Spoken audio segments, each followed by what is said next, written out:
Good morning friends, स्वागत आहे तुमचं आजच्या प्री मार्केट रिपोर्टमध्ये. तर मग चला सुरुवात करूयात आजच्या प्री मार्केट रिपोर्टला आणि जाणून घेऊयात की आज आपल्या स्टॉक मार्केटमध्ये काय होऊ शकतं ते. त्याआधी तुम्ही जर चॅनलवरती नवीन असाल तर चॅनलला सबस्क्राईब करायला विसरू नका आणि डिस्क्रिप्शनमध्ये लिंक आहे त्यावरती क्लिक करून आपले डीमॅट अकाउंटही ओपन करायला विसरू नका. तर मग चला सुरुवात करूयात आजच्या या भागाला. सगळ्यात आधी पाहूयात की काल रात्री US मार्केटमध्ये काय झालं. तर US मार्केटनं पुन्हा एकदा एक फ्रेश ऑल टाईम हाय लावलेला आहे आणि मार्केट एकदम हायर लेवलला चॉपी झोनमध्ये ते ट्रेड करत होतं.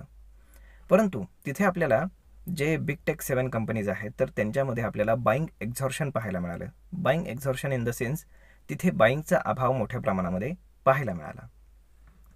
तर मग आता जर आपण एशियन मार्केट जर पाहिले तर एशियन मार्केट्स मोस्टली मिक्स आहेत, परंतु बऱ्यापैकी ग्रीन आहेत. जर आपण गिफ्ट निफ्टी पाहिलं तर गिफ्ट निफ्टी कन्फ्यूज आहे आणि गिफ्ट निफ्टी इंडिकेट करते की मार्केट अगदी फ्लॅट ओपन होईल 5-10 पॉईंट इकडे तिकडे. परंतु त्याच्यामागे एक बेसिकली रिझन आहे, ते म्हणजे कालचा FISDAचा डेटा जर तुम्ही पाहिला तर FISDAज दोघेही काल नेट बायर्स होते. FISनं सुद्धा साधारण 4,000 कोटींच्या आसपास बाईंग केलं, तर डोमेस्टिक इन्स्टिट्यूशननं सुद्धा 3,500 कोटींच्या आसपास बाईंग केलेलं आहे.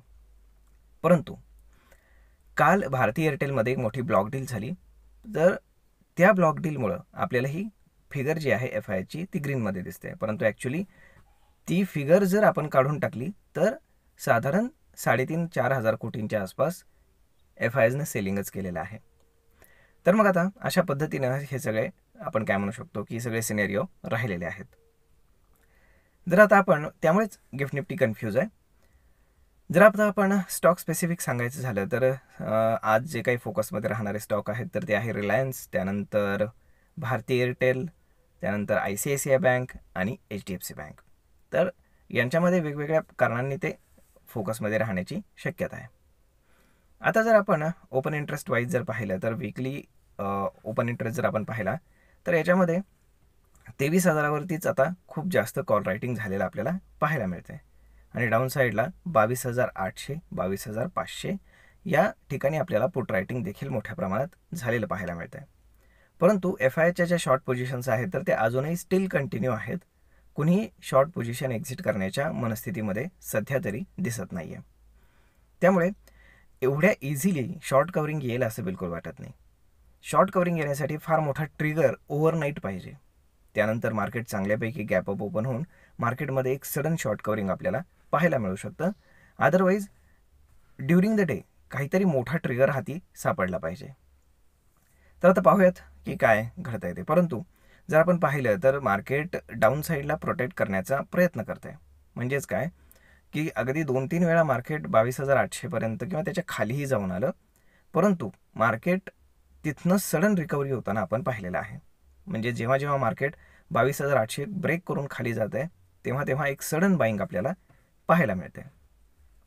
त्यामुळे पाहावं लागेल की पूर्ण चित्र कसं बनतंय ते. परंतु डाऊनसाईड जर लिमिटेड आहे आणि मार्केट जर कन्सॉलिडेट करतंय आणि जर एखादा चांगला ट्रिगर आला तर मार्केटमध्ये शॉर्ट कवरिंग होऊन मार्केट वरच्या बाजूला चालू लागेल अशी एकंदर शक्यता आहे. परंतु याला किती वेळ लागेल ते मात्र सांगता येत नाही. परंतु तोपर्यंत डाऊन साईड प्रोटेक्ट करत राहणं ही गोष्ट फार महत्त्वाची आहे. परंतु जर ही डाऊन साईड प्रोटेक्ट झाली नाही तर मग मात्र खाली सरळ सरळ 21,800 ही एकच लेवल येते की जी फार मेजर लेवल आहे. बाकीच्या मेजर लेवल्स अगदी छोट्या छोट्या आहेत, म्हणजे जसं 22,500 असेल डाऊन साईडला, त्यानंतर 22,300 असेल. परंतु हे सगळे मायनर सपोर्ट्स आहेत. जो मेजर सपोर्ट आहे की जिथे मार्केट जाऊन रेस्ट घेऊ शकतं तर ते आहे 21,800. त्यामुळे होप सो सगळ्यांनी की ही लेवल कधी येऊ नये, कारण त्याच्यामध्ये सेलिंग फार ब्रुटल असणार आहे, हे मात्र लक्षात ठेवायला हवं. तर मग अशा पद्धतीनं सध्या तरी जे काही वर्ल्ड सिग्नल्स आहेत तर ते न्यूट्रल आहेत, फार काही काळजी करण्यासारखं नाही. लोकल सिग्नलही फार काही प्रॉब्लेमॅटिक नाही आहेत. तर पाहूयात की आज पूर्ण दिवसभरामध्ये कशा पद्धतीने प्राईस ॲक्शन डेव्हलप होतं आहे आणि मग त्याच्यावरती आपण उद्या आपलं मत मांडण्याचा प्रयत्न करूयात.